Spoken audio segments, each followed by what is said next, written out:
परमेश्वर कृपा, alcoholics anonymous का मार्गदर्शन। आज के दिन शराब के पहले गुट से दूर हूँ। मैं reviver group of alcoholics anonymous का मेंबर हूँ। मैंने स्पॉन्सर लिया हुआ है। एक ही सेवाओं में बहुत साल बिताए हैं और आज भी जहाँ कहीं जरूरत है वहाँ पे मैं वॉलंटियर करने के लिए तैयार हूँ।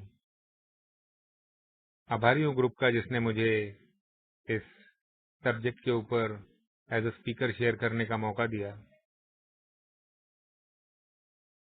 देखने को जाएं तो माझी इच्छा आणि देवाची इच्छा, God's will and my will, ये बड़ा एक सिंपल सा टॉपिक लगता है हमें। और अक्सर जब भी हम अल्कोहलिक्स अनोनिमस में आते हैं तो हमको देवाची इच्छा, भगवान की इच्छा, गॉड्स विल, ये शब्द बहुत बार सुनने को मिलते हैं, बार बार सुनने को मिलते हैं। इनफैक्ट हर व्यक्ति अपनी रिकवरी के लिए किसी न किसी बाहरी ताकत, उच्च शक्ति, शायद उसको परमेश्वर बोले, गॉड बोले, देव बोले, उसको क्रेडिट करते रहता है। मैं भी जब अल्कोहलिक्स अनोनिमस में आया था तो मैंने भी ये सब सुनने के बाद में, जैसे बाकी लोग बोलते हैं, मैं भी बोलते बोलते वैसे बोलना शुरू कर दिया। क्योंकि अगर मैं किसी चीज में जुड़ना चाहता हूँ, मैं लोगों के बीच में मिलना चाहता हूँ, उनके जैसा बनना चाहता हूँ, तो नेचुरल है जो वो बात करते हैं, जो व्यवहार करते हैं, उनका तरीका क्या है, मैं भी उनके तरीके को कॉपी ही करूंगा। और वो कॉपी करते करते मुझे ऐसा समझ में आने लगा कि ये तो बड़ा सिंपल है यार प्रोग्राम, और ऐसे ही जिंदगी निकल जाएगी। लेकिन हमारे प्रोग्राम में हम जानते हैं कि ये इजी है लेकिन सिंपल नहीं है, या सिंपल है लेकिन इजी नहीं है। कुछ दिनों की सोब्राइटी के बाद धीरे धीरे करके मेरे विचार बदलने लग गए, और उन बदले हुए विचारों से मैंने फिर से अपने आइडियाज से, जो मैं चाहता था उस प्रकार से काम करना शुरू किया, और मैं तकलीफों में आना शुरू हो गया। पारिवारिक समस्याएं आने लग गई।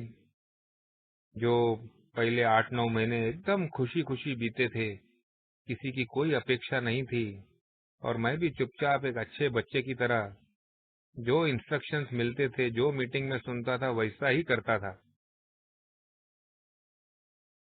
लेकिन कुछ एपिसोड ऐसे हो गए जिसने के मेरे अंदर में ये सात्विकता की या ये आध्यात्मिकता की विचारधारा को तोड़ दिया, जिसको हम शायद जीवनात येणाऱ्या समस्या म्हणतो आपण, ऐसे प्रॉब्लम्स। फिर कुछ मेरे डिसीजन गलत जाने लग गए, और मैं उनको स्वीकार न करते हुए आगे बढ़ता गया, और लगभग एक चौथे साल में मैंने एक बड़ा फाइनेंशियल लॉस किया। मैं ए में आया तभी मैं कर्ज बाजारी नहीं था, मेरे पास पैसे नहीं थे, लेकिन मैं किसी का देना भी नहीं था। लेकिन ए के अंदर चौथे साल में सोब्राइटी के अंदर दुनिया भर का कर्जा करके रख लिया। और ऐसी अवस्था में जो मैंने प्रोग्राम प्रैक्टिस किया था उसकी तरफ नजर भर के देखने लगा। मेरे पास स्पॉन्सर भी था, मैंने 12 स्टेप्स के ऊपर अपने तरीके से काम किया था। दूसरे साल में मैंने 4 स्टेप इन्वेंट्री ली थी, यानी कि मैं इन तत्वों से वाकिफ था। बहुत सारे नाइट विजिल शेयरिंग्स, डिजीज के ऊपर शेयरिंग्स, मैं भी शेयरिंग्स कर लेता था, और एक अच्छा रिकवरी वाला ए मेंबर ऐसा बोल के मेरी जान पहचान थी। लेकिन ये तकलीफ आने के बाद जब मैंने खुद से रिफ्लेक्ट करना शुरू किया तो बहुत सारी चीजें उसमें से उभर के आई, और उसी पार्श्वभूमि पे मैं आज के इस टॉपिक को शेयर करना चाहूंगा, मेरी इच्छा एज कंपेयर टू परमेश्वराची इच्छा और देवाची इच्छा। अब इसके बाद में जो मैंने आज के अपने स्पॉन्सर के साथ बैठ के अपने आप को समझने की कोशिश की, तो थोड़ा गहराई में जाके देखा कि ये जो मेरी इच्छा क्या है वो तो मुझे समझ में आती है। मेरी इच्छा शायद आज की तारीख में अपनी इंद्रियों की ज्यादा से ज्यादा पूर्ति हो जाए, अपने इंस्टिंक्ट्स की, जिसमें कि हम टेस्ट, आंखों से देखना, महसूस करना, फील, स्मेल, ये सारी जो हमारी इंद्रियां है ना, इन इंद्रियों की पूर्ति के लिए सेक्स की इंस्टिंक्ट है हमारी, इन सब की पूर्ति के लिए ही ज्यादा से ज्यादा मैं तत्पर रहता हूँ। और जो भी काम करता हूँ उसका आखिरी में उद्देश्य शायद इनमें से और आनंद प्राप्त करना ही होगा।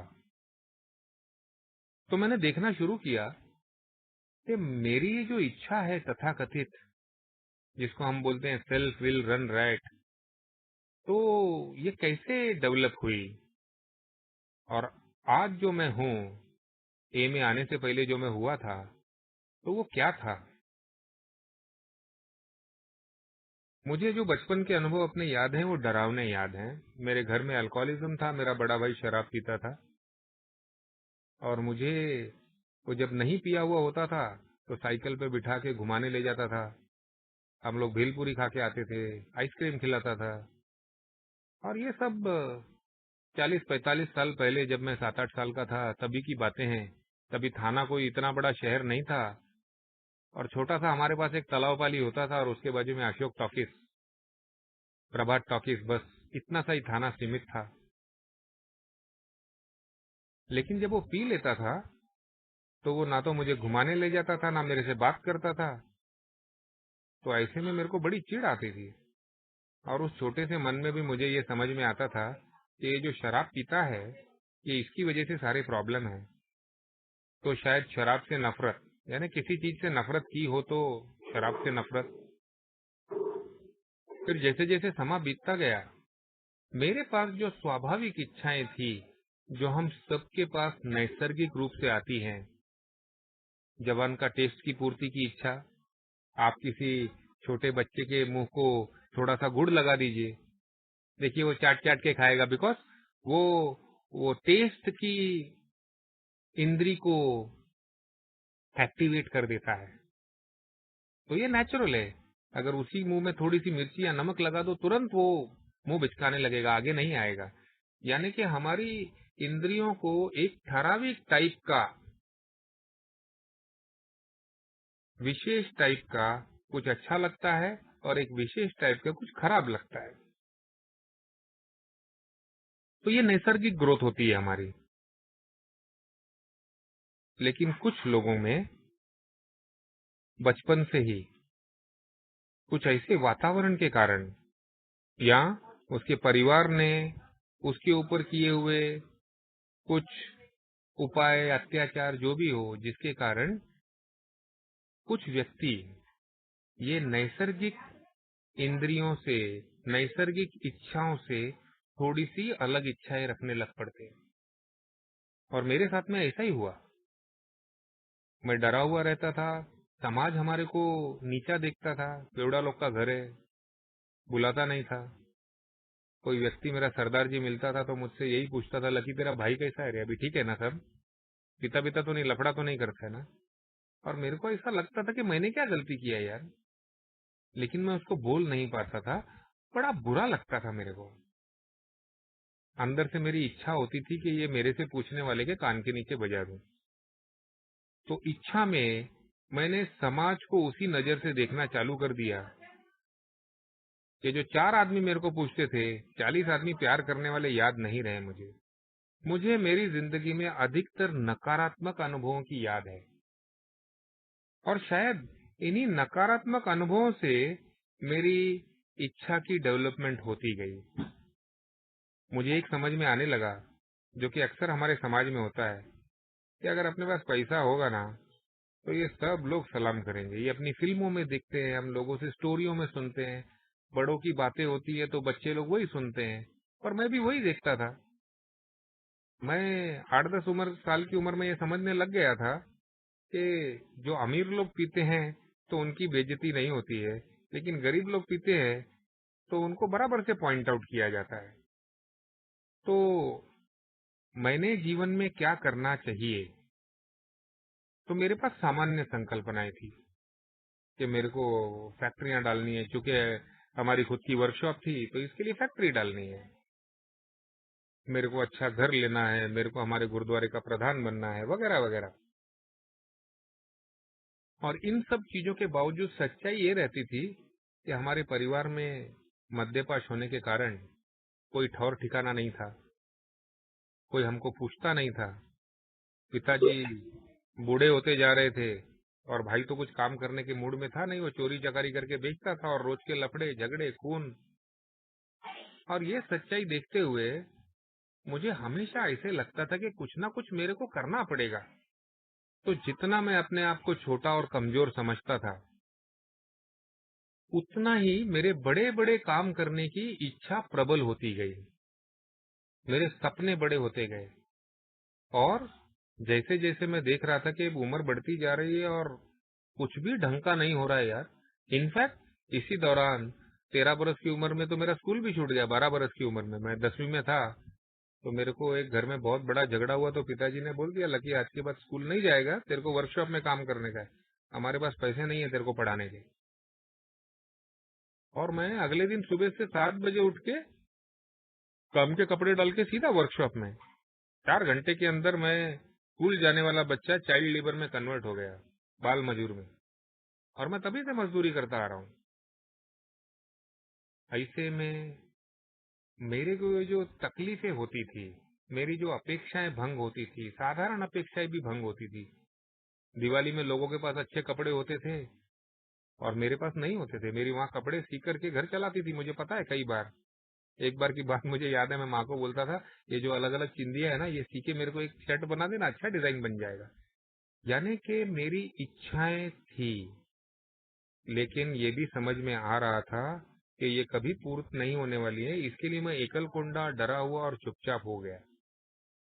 मैं अपने आप को व्यक्त नहीं कर पाता था, लेकिन मन ही मन मेरे अंदर बदले की भावना तैयार हो गई थी। मेरे अंदर लोगों के प्रति नफरत तैयार हो गई थी। मेरे अंदर खुद के प्रति आत्म करुणा, आत्म दया की भावनाएं आने लग पड़ी थी। इसके कारण ना तो मेरे कोई दोस्त थे, ना कुछ थी।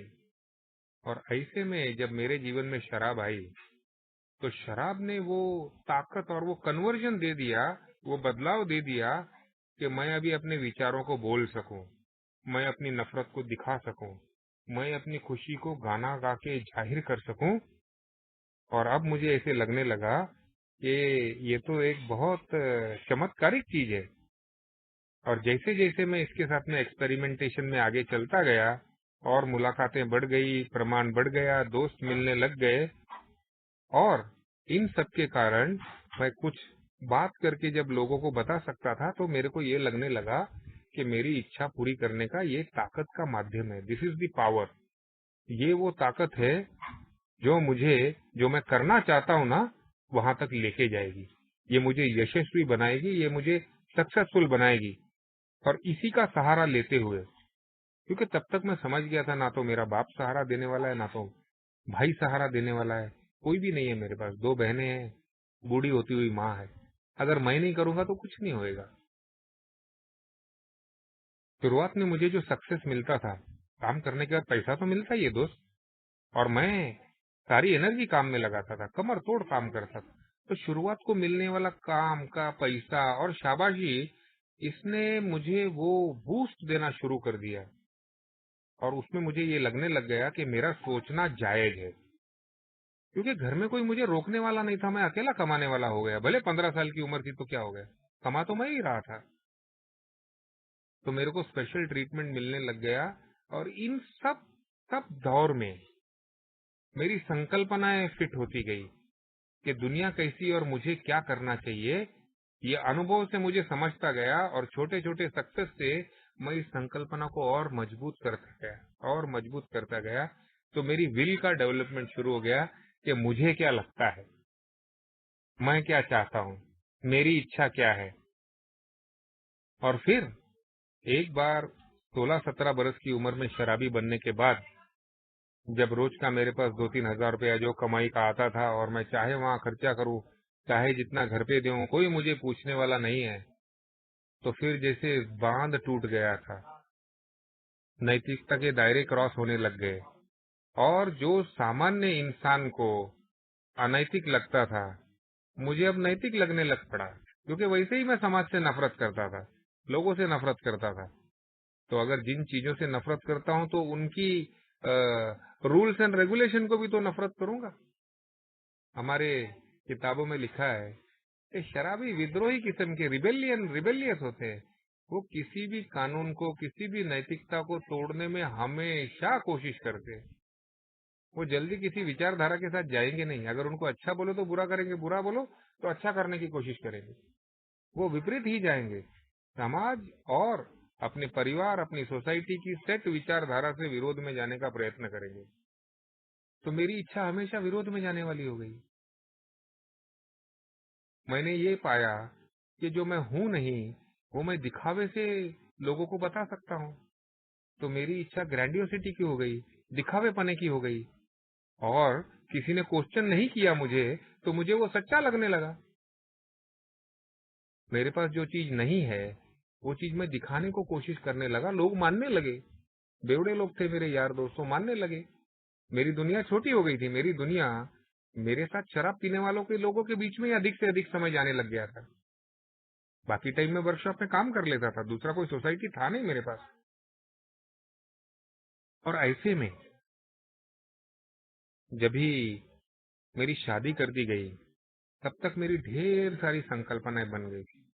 और मुझे जैसे वो बोलते ना कि शराब ने जो विश्वास दिया, आत्मविश्वास, और हम ओवर एम्बिशियस हो गए, ओवर कॉन्फिडेंस से काम करने लग पड़े, तो मेरे को ये सब जायज लगने लगे। और फिर जब भी मेरा स्खलन होना शुरू हो गया और जब महसूस होने लग गया, तो भी मैं अपनी ये तथाकथित इच्छा छोड़ने को तैयार नहीं था, क्योंकि शुरुआत में इसकी पूर्ति में मुझे बड़ा मजा आया था, बड़ा अच्छा लगा था, लोगों ने भी चाहा था। और अभी यही मेरी इच्छा से मैं काम करता हूँ, लेकिन उससे मेरा नुकसान हो रहा है, तकलीफ हो रही है, बेइज्जती हो रही है, पैसे जा रहे हैं। ये सब जानने के बावजूद मैं कभी भी अपनी इच्छा को बदल नहीं सका। शायद इसीलिए हमारी बीमारी में एक बड़ा महत्वपूर्ण वाक्य है कि मेरी इच्छा शक्ति के बल पे मैं अपने ऑब्सेशन को, शराब पीने की इच्छा को ना नहीं बोल सकता हूँ। क्यों? क्योंकि जब इच्छा ही शराब पीने की है, तो इच्छा अपने विरुद्ध कैसे जाएगी? How will it go against itself? नहीं जा सकती ना। तो अगर मेरी इस इच्छा को अगर विरोध करना है, तो कुछ ना कुछ बाहर से कोई बड़ी इच्छा लानी पड़ेगी। जैसे पुलिस की इच्छा है, इसको साले को बंद करके रखो, तो शायद मेरी इच्छा दब जाएगी। लेकिन अकेली मेरी इच्छा के बल पे मैं शराब को ना कहने की क्षमता खो चुका हूँ। ऐसे में ढेर सारी चीजें खो चुका था। मेरी इच्छा यानी कि स्वैराचार, मेरी इच्छा यानी कि मुझे जो लगता है वो, और मुझे जो लगता है मेरे पास्ट के आए हुए अनुभवों से ही बना हुआ है। मुझे जहां तकलीफ हुई, मुझे वो अच्छा नहीं लगा, मैंने कभी नहीं किया। मुझे जो चीज मेरे विचारों से समझ में आई, फालतू ये गुरुद्वारे में जाने का, पूजा पाठ करने का, खाली पुली दिखावा करने का क्या मतलब है? इससे इससे अच्छा तो मजे में रहो यार। लोग गाली देते, दुनिया का इसी की तैसी। दुनिया तो अच्छे लोगों को भी बोलती, बुरे लोगों को भी बोलती। यानी कि मैं दुहरी भूमिका अपनाता था। मैं जो हूं नहीं दिखाने को कोशिश करता था, वो जायज है, लेकिन बाकी लोग करते हो नाजायज है। इस प्रकार का एक जीवन के साथ में जो एक साधारण व्यक्ति का मेल जोल होता है, मेरा मेल जोल उखड़ गया पूरी तरह से। और मैं सेल्फ विल रन रैट के आगे चलता गया और लास्ट में भाटिया जनरल हॉस्पिटल में 28 वर्ष की उम्र में एडमिट था। मैंने ये जानता हूं कि मैंने मेरी जिंदगी में पीते वक्त जो भी काम किए, उसमें सबसे पहले एक विचार आता था, ये कर ले यार, अच्छा है। मेरा मन ही तो मेरे को बोलता था ना हर बार, ये काम कर ले, ये कर ले, ऐसा कर ले, वैसा कर ले, इसको छोड़, उसको पकड़, ये तेरे लिए अच्छा होगा। इसके लिए हम बोलते हैं कि हमारी जो प्रवृत्तियां, उपजत प्रवृत्तियां, जो बेसिक इंस्टिंक्ट है, वो सैर बैर हो गई। और उसकी वजह से मेरी इच्छाएं भी सैर बैर हो गई, वो भी नॉर्मल नहीं रही। मैं अगर अपनी इच्छाओं से जीवन जिया हुआ बताना जाऊंगा तो शायद एक नाइट विजन लगेगी।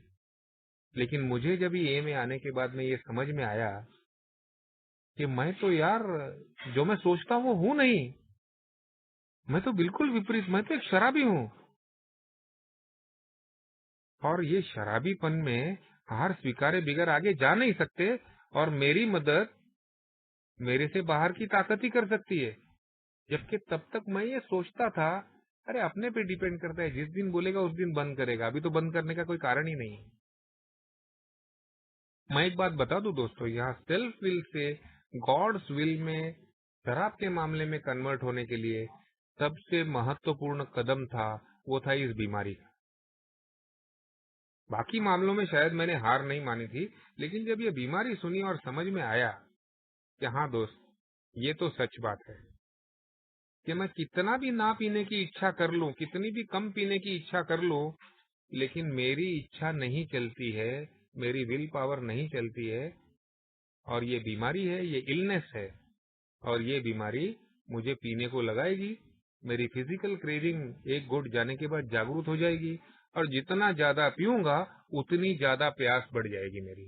The more you drink the more you crave. अब ये आइडेंटिफिकेशन का एक महत्वपूर्ण टप्पा था, जिससे मैं अपनी इच्छाओं को डाउट करने लग गया कि क्या मैं सोचता हूँ वो जायज है क्या, वो वाजिब है क्या। मरने तक पीने कौन गया था? खुद ही गया था ना मैं। क्या लोग मुझे सावधान नहीं कर रहे थे? क्या मेरा परिवार, मेरा डॉक्टर, मेरे धर्मगुरु, मेरे दोस्त, मेरा खुद का शरीर मुझे सावधान नहीं कर रहा था? जब नाक में से खून आ रहा था और पता नहीं क्या क्या हो रहा था, जब दुनिया भर के एक्सीडेंट हो रहे थे, तो इन सब सावधानियों के बावजूद मेरी इच्छा में इतनी ताकत थी कि वो मेरी जान जाए तो चलेगा, लेकिन जो मन में आ गया है, जो मैंने सोच लिया है, वो पूरा करके छोड़ना है। इसके लिए शायद आपने सुना होगा, परिवार वाले हमको जिद्दी बोलते हैं। आज जिद्दी हा कधी ऐकणार नाही, याच्या मनात आला ना तोच करणार, याच्या समोर काहीच झालं ना, माणसं मेली तरी याला काही फरक पडणार नाही। तो आप सोचिए दोस्तों कि ये जो इच्छा इतनी प्रबल हो जाती है कि मेरा जो सर्वाइवल इंस्टिंक्ट है, मेरी जो जीने की इच्छा है, ये उसके भी ऊपर जाके बैठ जाती है। और इसकी वजह से हम कुछ भी हो जाए, भलती भलती शर्तें लगा लेंगे, कुछ भी अनाप शनाप कर लेंगे, बस इच्छा पूर्ति एकमात्र ध्येय रह जाता है। और इच्छा की उपज हमको पता नहीं होती। ये तो मैंने आपके साथ में शेयर किया कि मैं निरीक्षण करते करते देखता आया। लेकिन एक बार मन में विचार आ जाए, भले वो पीने का हो या किसी से बदला लेने का हो या कुछ करने का हो, बेवड़ा 99% कोशिश करेगा उसको पूरा करने का।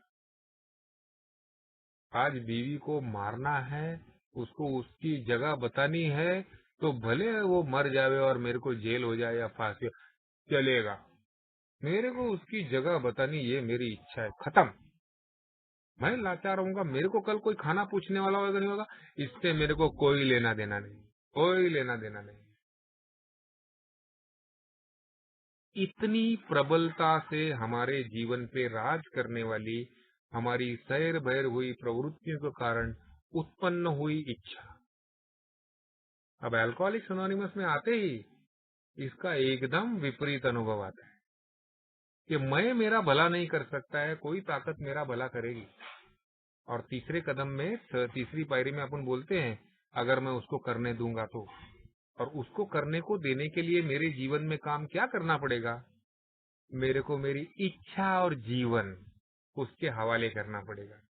दोस्तों, कभी आपने सोचा है कि जीवन बड़ा है कि इच्छा बड़ी है? क्योंकि इच्छा पहले आता है, जीवन बाद में आया। इच्छा बड़ी है दोस्त, क्यों? इच्छा तो जीवन को कुर्बान कर देती है ना। जीवन बड़ा होता तो क्या हम मरने तक शराब पीते? क्या आज भी जो हजारों लॉकडाउन में भी लोग शायद विभिन्न प्रकार से मर रहे हैं, पता नहीं कहाँ कहाँ से उठा के पी रहे हैं, ये समझ में आने के बावजूद कि साला दारू मिल जाएगी, लेकिन दारू के चक्कर में अगर कोरोना हो गया तो मेरा क्या होगा? जीवन बड़ा नहीं है दोस्त, इच्छा बड़ी है। इसके लिए तीसरे कदम में हम पहले इच्छा देते हैं और बाद में जीवन देते हैं। दोस्तों, ये मेरी समझ है, मुझे जो ये कार्यक्रम में समझ में आया है मैं वो शेयर कर रहा हूँ। अगर किसी को पटता है तो वो ले, नहीं पटता है तो अपना अपना अपना नजरिया है, अपनी अपनी डेवलपमेंट है, खुला आसमान है। लेकिन मैं मानता हूं कि रिकवरी के अंदर भी जो चीज मुझे डोमिनेट करती है, जो गाइड करती है मुझे, जो मुझे जलन जेलसी में लाती है, जो मुझे तुलना करने लगाती है, क्या है वो? इच्छा ही तो है ना। मेरे पास नहीं है, इसके पास है यार। आप क्या बोलेंगे तुलना के पीछे की भावना को? क्योंकि मेरी इच्छा है, मुझे ये चाहिए। इसके लिए जिसके पास है मैं उसके साथ तुलना करता हूं, और वो जब मुझे मेरे पास दिखता नहीं है तो फिर मैं अपने आप को कोसता हूं। ये मेरी इमोशनल बीमारी है, भावनिक बीमारी है। मैं जैसा हूं वैसा कभी खुद को समझ ही नहीं पाया, और मैंने कोशिश ही नहीं की, क्योंकि कहीं अंदर से मुझे ये पता चलता है कि साला मैं किसी लायक हूं ही नहीं। कहीं अंदर से मैं एक डरा हुआ स्वार्थी इंसान हूं बस। इसके लिए बिल भी लिखता है कि हमारी सारी तकलीफों की जड़ हमारा आत्म केंद्रित भय है, सेल्फ सेंटर्ड फियर। और इसको छुपाने के लिए मैं चाहे वो करने को तैयार होता हूँ, और इसकी पूर्ति में ही मैं अपना पूरा जीवन लगा देता हूँ, भले मैं पी रहा हूँ या भले मैं रिकवरी में हूँ। जो लोग ये समझ पाते हैं कि आज जो मैं सोच रहा हूँ वो क्यों सोच रहा हूँ, ये चौथी पायरी स्पॉन्सर के साथ बैठते हुए, लिटरेचर पढ़ते हुए, लोगों से शेयरिंग में समझते हुए अपनी विचार करने की क्रिया को समझ पाते हैं, और वो भी उच्च शक्ति की मदद के कारण, कि भाई मेरी औकात नहीं है, ये तो कहीं बाहर से ही मदद आने वाली है। और बाहर की मदद आने के लिए दिल बोलता है वर्किंग ह्यूमिलिटी, काम करने वाली नम्रता की तैयारी करते हैं। और क्या करना पड़ता है गॉड्स विल के लिए? जो अपने तथाकथित ए में हम सुनते हैं देवा की इच्छा, उसके लिए क्या करना पड़ता है?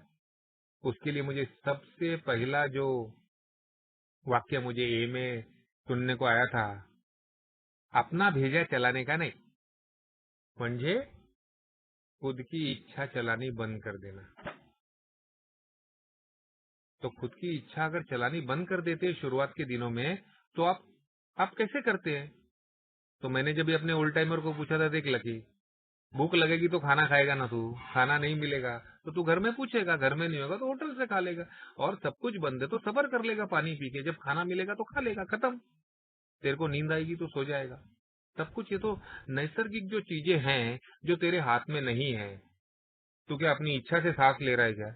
मैंने कहा नहीं। बोलता है कुदरती आ रही है ना, नेचुरली आ रही है ना। तो सारी जो कुदरती चीजें हैं वो अपने समय के साथ होंगी। खाना खाया तो अगले दिन पॉटी आएगी तेरे को, सिंपल। इसके लिए तेरे को कुछ जुगाड़ लगाना पड़ता है क्या? कुछ सोचना पड़ता है क्या?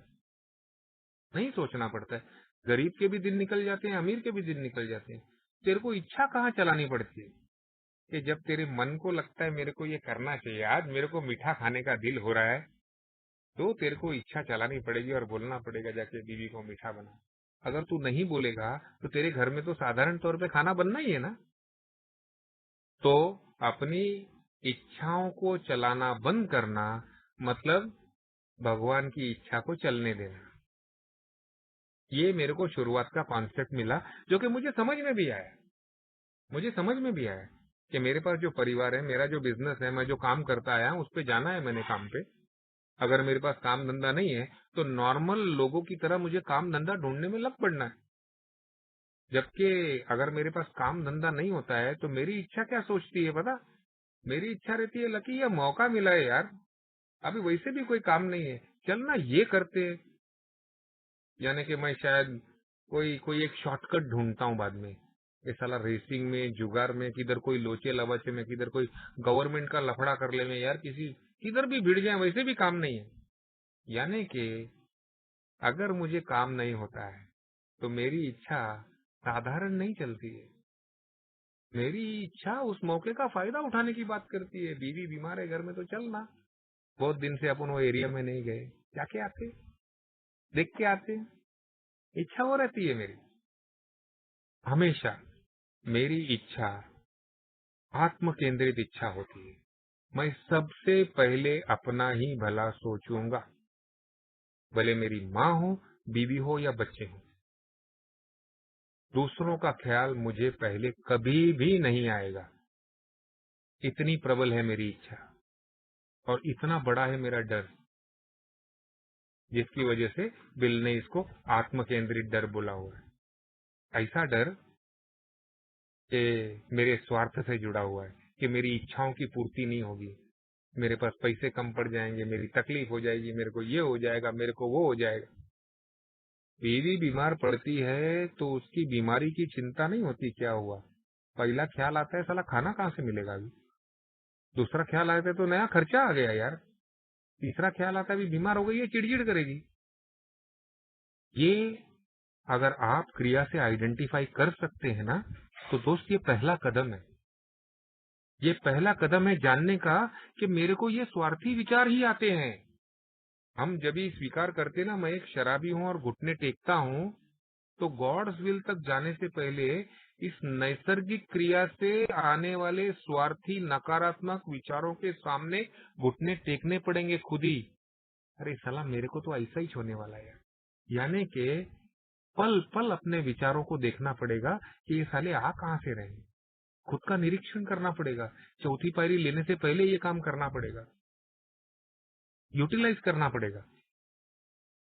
और जैसे जैसे ये देखने लग पड़ते हैं तो मन मेरा डर से भर जाता है। अरे साला मेरे को तो कोई अच्छा थॉट, ये प्यार भरा थॉट आता ही नहीं है यार, मेरे को तो साले सेक्स से जुड़े हुए थॉट है सारे। जब मेरे शरीर की वो डिमांड आ जाती है तो फिर मैं अपनी बीवी के आसपास घूमता हूँ, सिंपल। और बीमार भी होगी तो बोलूंगा चलना बहुत दिन हो गए, थोड़े से क्या होता है, स्वार्थी हूँ, अपनी इच्छा पूर्ति, बात खत्म, पटा लूंगा। अगर ऐसा ही मैं देखते जाऊं तो पैसे के मामलों में अपनी बीवी के गहनों पे हमेशा हमारी नजर रहती है। सोचते जाइए दोस्तों। और गॉड्स विल तो दूर की बात है, मेरी विल और उसके साथ कारण ये जुड़ा हुआ एक स्वार्थी डर, मेरे सारे विचारों के पीछे यही रहता है। तो अभी अगर ऐसा ही था तो फिर तो हम सभी को रिकवरी में एकदम, यानी कि रिकवरी नाम का शब्द ही नहीं होता। लेकिन हमारे लिटरेचर में लिखा है कि ऐसी कोई ताकत है जो मुझसे और मेरे इन विकृत विचारों से बड़ी है, मेरे डर से बड़ी है, मेरे जीवन से भी बड़ी है। शायद उसी ने मेरे को जीवन दिया है, शायद उसी ने ये पूरी सृष्टि को बनाया है, झाड़ पेड़ नदी सूरज चांद, ये सब किसी चीज का बना हुआ है। और वो मेरी मदद करती आई है और मेरी मदद करेगी, प्रोवाइडेड मैं अपनी टांग नहीं अड़ाऊं। और मेरी टांग अड़ाना मतलब क्या, ये इस विशिष्ट प्रकार का विचार करना।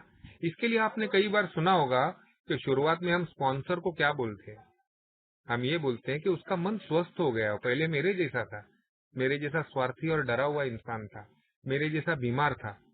लेकिन ये 12 कदमों की प्रैक्टिस करते करते उसको अपनी बीमारी समझ में आ गई, उसको स्वार्थ समझ में आ गया, और त्याग और आत्म परीक्षण करते हुए और उस ताकत से, उस उच्च शक्ति से ताकत मांगते मांगते आज उसका मन स्वस्थ हो गया है और वो अपने अच्छे भले के निर्णय ले सकता है। उसमें त्याग करने की क्षमता आ गई है, उसमें खुद को ना बोलने की क्षमता आ गई है। तो कुछ दिन मैं अपने बीमार मन पे विश्वास करना बंद कर देता हूँ और ऐसे एक स्वस्थ मन पे विश्वास करना शुरू कर देता हूँ, उसको पूछना शुरू कर देता हूँ। और ऐसे में अपना 24 one day at a time का प्रोग्राम ये एक उच्च शक्ति के निर्देश के रूप में काम करता है। अगर आप देखें तो उच्च शक्ति के निर्देश सारे स्लोगन में है, एक एक लाइन में हमारे को डायरेक्शन दिया गया है। फर्स्ट थिंग फर्स्ट, पहला काम पहले, one day at a time, but for the grace of God, let go let God. आप जितने भी स्लोगन देख लो, मैं मानता हूं कि ये उच्च शक्ति के डायरेक्शन है, ताकि मैं मेरे बीमार मन पे विश्वास नहीं कर सकूं और ये मिलने वाले डायरेक्शंस पे विश्वास करके अपना जीवन की शुरुआत करूं। ये पहला टप्पा। फिर इसके बाद में एक निरीक्षण का टप्पा आता है, जहां पे फिर वापस उस उच्च शक्ति का सहारा लेते हुए अपनी इच्छा के विरुद्ध जाने की धैर्य मांगते हुए, और बोलते हैं ना अपन प्रार्थना में, courage to change the things we can, वो हम हिम्मत मांगते, वो धैर्य मांगते हैं कि मैं तो स्वार्थी इंसान हूँ, मैं निस्वार्थ की बात कभी नहीं कर सकता, मैं तो हमेशा से खुद को सच्चा ही मानता हूँ, तो खुद कैसे झूठा हूँ यह निरीक्षण ही नहीं कर सकता। एक साइड में डर और दूसरी साइड में अहंकार। मुझे ये सिंपल से कदम जो तेरी तरफ चलते हैं, जो नम्रता की तरफ ले जाते हैं, उन पे चलने की तैयारी ही नहीं करता। तो देखिए ना आप, हर स्टेप के अंदर प्रेयर दी हुई है। और आपने ये भी सुना होगा कि ए का कार्यक्रम अपनी इच्छा के विरुद्ध जाने का कार्यक्रम है। तो इस इच्छा के विरुद्ध जाने के लिए एक साथी लगता है, एक ग्रुप लगता है, एक विचारधारा लगती है, और जब मन करे तब प्रार्थना लगती है।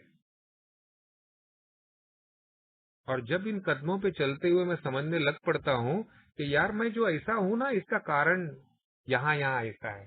क्यों मैं खुनशी हो गया, क्यों मुझे विशिष्ट प्रकार के लोगों पे ही खुन्नस है। देखने को जाएगा तो हम सब बीमार हैं, हम सब में सबके सब प्रॉब्लम्स हैं, सारी वृत्तियां सैर भैर हुई है। लेकिन सच में ऐसा है क्या? मैं जिंदगी में कभी जुआ नहीं खेला, बोलो। और हम ये मान के चलते हैं बाई बाटली पैसा, जुगार, ये हमारी सामूहिक समस्या है।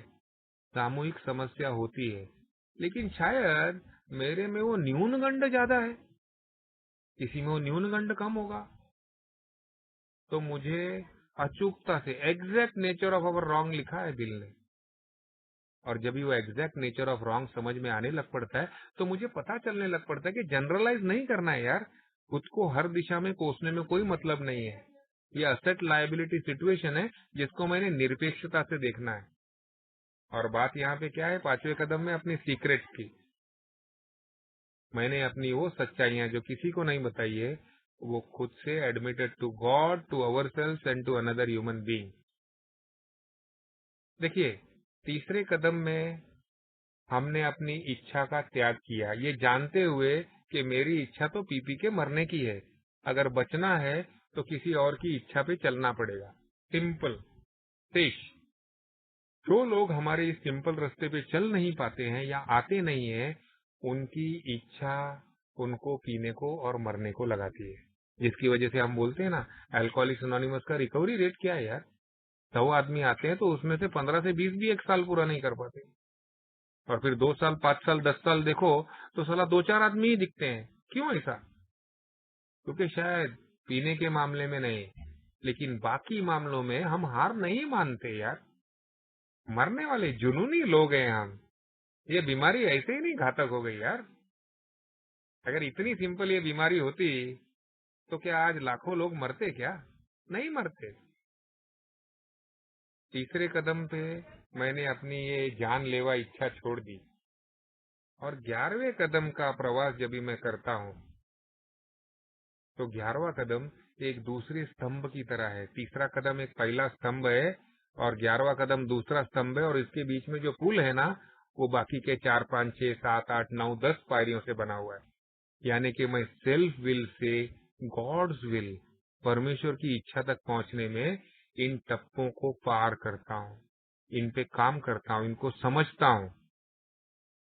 10वां कदम हमारा चौथे से लेके 9वें कदम का डेली रिपीटिशन है।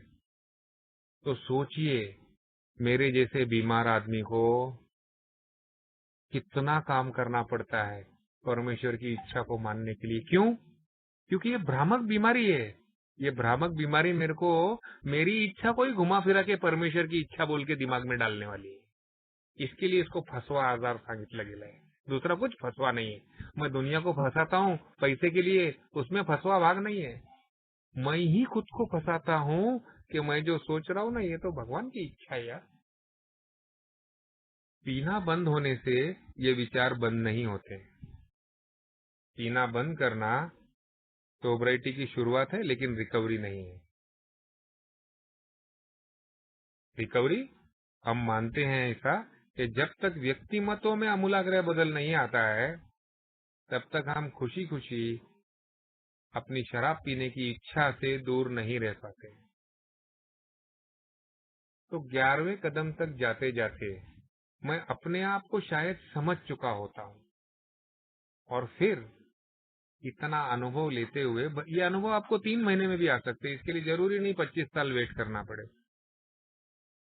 ये हर अल्कोहलिक की अपनी मेहनत के ऊपर है, उसकी प्रेरणा के ऊपर है, उसकी प्रार्थना के ऊपर है। और जब 11वें कदम में हम प्रार्थना व ध्यान के सहारे जब भगवान की मेरे लिए उस उच्च शक्ति की क्या इच्छा है जानने की शुरुआत करते हैं ना, तो दोस्तों जीवन एकदम सादा होता है। जैसे शुरुआत में ही मैंने बताया कि बहुत सी चीजें में जो नैसर्गिक तौर पे करता हूँ, वो करने का मुझे कोई श्रम करना ही नहीं पड़ता है, क्योंकि वो नैसर्गिक है। अनैसर्गिक चीजों के लिए बहुत श्रम करना पड़ेगा। लेकिन जब मैं हमको जो विपरीत गुण दिए हुए हैं, जो अगर मेरा प्रॉब्लम रिजेंटमेंट है, काम, क्रोध, लोभ, मोह, मत्सर है, तो मेरे को प्रैक्टिस करने के लिए क्या दिया है? प्यार, दया, करुणा, त्याग, नम्रता। ये सब मेरे को प्रैक्टिस करने को दिए हैं। और इनको जब प्रैक्टिस करने को मैं शुरू करता हूँ, तो सबसे बड़ा प्रॉब्लम क्या होता है? क्योंकि एक, इनके ऊपर मेरा विश्वास नहीं होता है। लेकिन जब मैं चौथे से लेके 9वां कदम करके अपनी जीवन की कहानी खुद आंखों से देखता हूँ कि दोस्त, मैं किन चीजों पे विश्वास करके ये डिसीजन लिया। मैंने अपनी साली को गंदी गंदी गालियां दी, तो वो विचार आने के पीछे के अनुभव क्या थे? और उन अनुभवों को मैंने जैसा समझा वैसा मैंने समझ लिया। मैंने सच्चाई जानने की कोशिश की क्या? नहीं की। क्यों? क्योंकि मेरी इच्छा थी उसको नीचा दिखाने की। बस, एंड ऑफ द स्टोरी।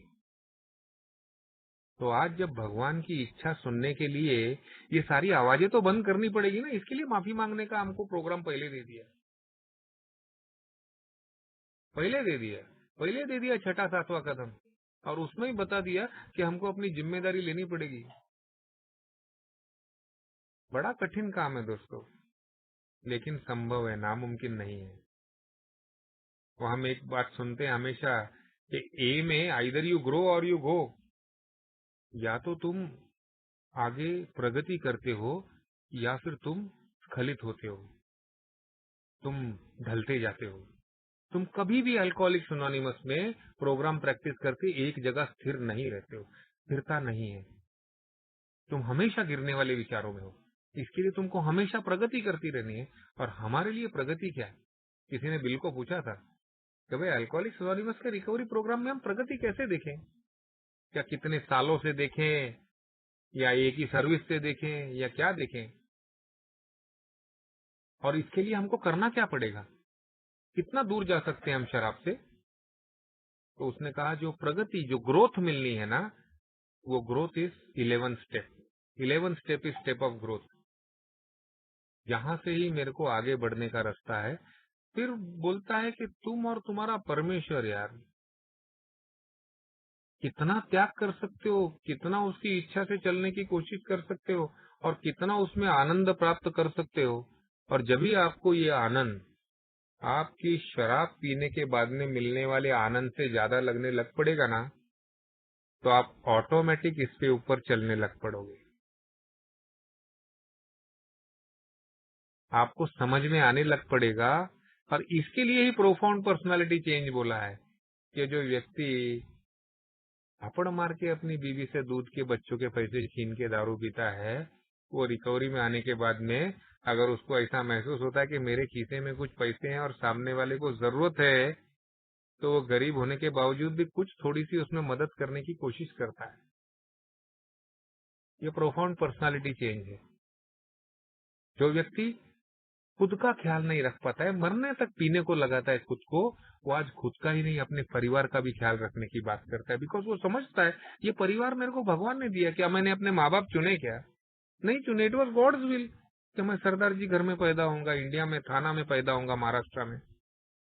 मेरी इच्छा थी क्या मैंने क्या बनना चाहिए? नहीं था। तो क्यों लड़ना है मेरे को इससे? मेरी इच्छा थी क्या जो मैं ऐसा दिखता हूँ ऐसा? नहीं। मेरी स्किन का कलर मेरी इच्छा से आया क्या? नहीं आया। तो साला मेरे पास मेरी इच्छा से है क्या? सिर्फ और सिर्फ मेरा एटीट्यूड, मेरा नजरिया। और क्या है मेरे पास मेरी इच्छा? कुछ भी नहीं। और मैं उसी एटीट्यूड से साला दुनिया को सोचता हूँ कि घुमा डालूंगा। पागलपन। यही तो शराबीपन का पागलपन है। सच्चाई से कोई ताल्लुकात नहीं है। तो जब मैं ये समझने लग पड़ता हूँ कि वाकई में मेरी इच्छा से तो कुछ हो ही नहीं रहा है, तो फिर मैं इस सिंपल सी विचारधारा में आसानी से बैठने लग पड़ता हूँ। और फिर जब भी मैं आगे प्रोएक्टिव होके 11वें कदम से सुनना चाहता हूँ कि भगवान तेरी इच्छा क्या है, तो मुझे बहुत सी चीजें क्लियर हो जाती है। मेरे परिवार की देखभाल करना जो मुझसे अपेक्षित है, मैं बाप हूँ, तो लाखों लोग ऐसे हैं जिनको बच्चे पैदा नहीं होते हैं, तो मैं बाप क्यों बना? क्योंकि शायद किसी की इच्छा है। तो इच्छा है तो कर्तव्य पूर्ति करना, यानी कि भगवान की इच्छा को पूरा करना। ये सिंपल सिंपल सी बातें समझ में ऑटोमेटिक आने लग पड़ती है। समझ में तो आती है दोस्त, लेकिन मैं विश्वास नहीं करता हूँ ना, मैं विश्वास नहीं करता हूँ। लेकिन जब मैं बार बार, मैं ये क्यों रिपीट कर रहा हूँ, बार बार अपने अनुभवों में जा जाके देखते रहता हूँ, चौथा कदम छठे कदम पे विचार करता हूँ, परमेश्वर से प्रार्थना करते रहता हूँ कि ले ले भाई ये खुन्नस, ले ले ये जेलसी। साला ये मेंबर को तीसरे साल की दूसरे साल की रिकवरी में गाड़ी आ गया तो मेरे को जलन होती है। क्यों? दिखाता तो मैं प्यार हूँ, लेकिन बुरा लग रहा है। फिर समझ में आता है ये ओल्ड सेल्फ है, साला ये तो पुराना लकी है, इसकी इच्छाएं ऐसी, इसके विचार ऐसे ही है। फिर वो इच्छा और विचार भगवान के हवाले कर देते। नया लकी ऐसा नहीं सोचता है। नया लकी लोगों की खुशी में खुश होता है कि उसको मिला है तो साले तेरे को भी तो मिलेगा, तू भी तो लाइन में है, कम से कम ऊपर वाला दे तो रहा है, ये बात को तो सोच। तो ये जो विचारों के परिवर्तन आने की जो भाषा हम करते हैं ना, ये भाषा हमको फिर से उस प्राथमिक विचारधारा से लेके जोड़ती है कि अल्कोहलिक्स अनोनिमस के कार्यक्रम का मकसद तुम्हारे को तुम्हारी उच्च शक्ति से मिलाना है। क्योंकि मेरा प्रॉब्लम क्या था? शक्तिहीन था, पावरलेसनेस। और उसका जवाब मुझे 11वें कदम में पावर के रूप में दिया गया है। और ये पावर, ये उच्च शक्ति से जब मैं पहचान करके, दोस्ती करके इससे संबंध बढ़ाते जाता हूँ। और उच्च शक्ति से संबंध बढ़ाना क्या, देखो मजे की बात है, उच्च शक्ति से संबंध बढ़ाना यानी कि चीजों को छोड़ने की तैयारी करना। पीते वक्त मैं चीजों को पकड़ने की तैयारी करता था, ये भी मिल जाए, ये भी मिल जाए, ऐसा भी हो जाए, वैसा भी हो जाए। और अभी मैं बोलने को लग पड़ता हूँ, सब कुछ तेरा, तेरी इच्छा से जो चलता है वही होता है दोस्त। मैंने अपनी इच्छा चला के देख ली मैंने अनुभव लेकर के। मैं खुद भी मरा और मैंने लोगों को भी मारा, ना जिया और साला ना जीने दिया। अब मैं छोड़ने को तैयार, अब मेरे में वक्त में से एक ही सेवा करने को तैयार। अब मैं, मेरी बीवी की गुलामी क्यों ना हो, मैं करने को तैयार। मुझे अब नुकसान भरने, मुझे अब वो वो नहीं चाहिए बोझा। अभी मुझे नहीं चाहिए, मुझे वो रातों की नींद जाती हुई नहीं तड़पना है मुझे क्रोध की अग्नि में। मैंने सह लिया है, थोड़ी सी जिंदगी बची है, जो भी तेरी दी हुई है वो भी, वो जब तू ले जाएगा ना, तब तेरी मर्जी, कोई फर्क नहीं पड़ता है। फिर मैं अपने आप को इस दुनिया के साथ समझने लग पड़ता हूँ।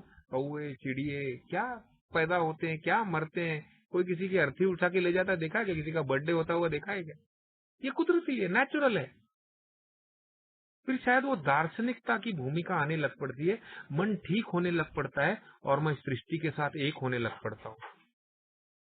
और गॉड्स विल यही है ना, उसने मेरे को आदमी का रूप दिया है, उसने मेरे को मच्छी का रूप नहीं दिया या बेडूक का रूप नहीं दिया जो गटर में घुसा रहे, डुक्कर का रूप नहीं दिया उसने।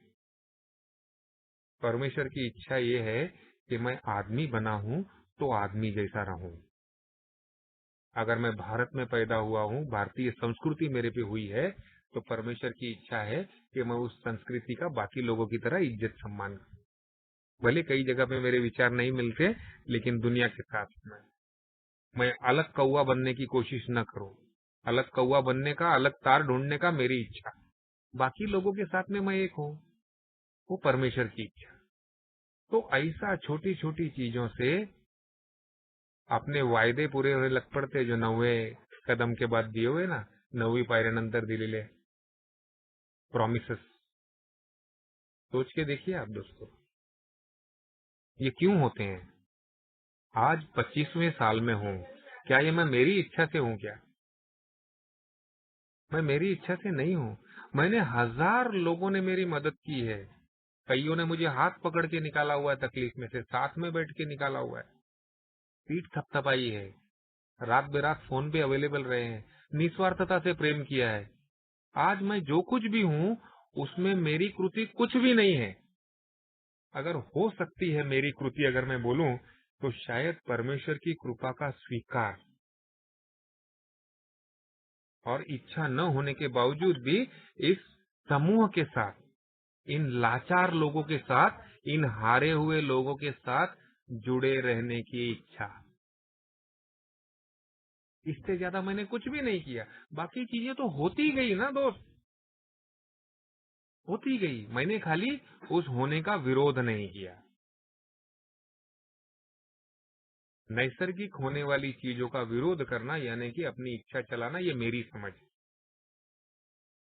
अपने इस प्रोग्राम में इतना फ्रीडम है, इतनी आजादी है कि मैं अपने नजरिए बना सकता हूँ। मुझे जो अच्छा लगता है वो मैं करके उसको करने की कोशिश कर सकता हूँ।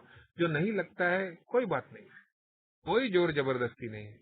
लेकिन दोस्त, आखिरी में सब तो हम वापस एक ही जगह मिलते हैं ना, और वो है गॉड्स विल। आज मुझे ग्रुप ने शेयर करने का परमिशन दिया, आप लोगों ने प्यार से सुना, आप सभी का आभारी हूँ। शायद 5-10 मिनट बचे हैं तो उसमें हम कोई क्वेश्चन आंसर ले सकें, ताकि इस मुद्दे को हम थोड़ा सा और समझ सकें, इस जान बचाने वाले मुद्दे को थोड़ा सा और करीब आ सकें। Thank you.